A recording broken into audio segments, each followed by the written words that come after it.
Prenons quelques moments de silence et de prière dans nos cœurs.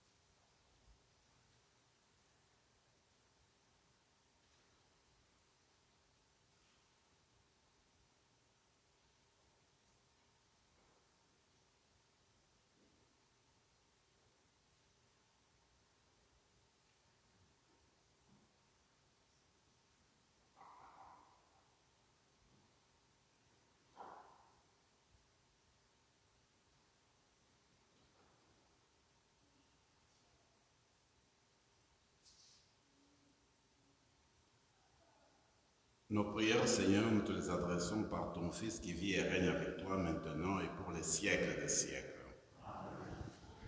Prions encore le Seigneur.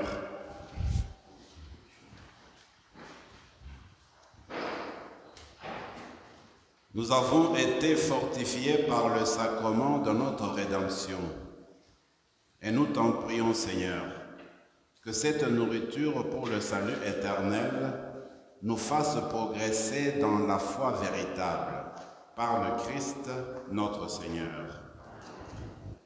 Je voudrais exprimer ma proximité à la famille d'Elmelgide, pour qui nous avons célébré aussi la messe ici, où on a prié ensemble, et puis j'ai pu comprendre que vous désirez un temps de prière et de silence après la messe dans l'église. Vous êtes les bienvenus.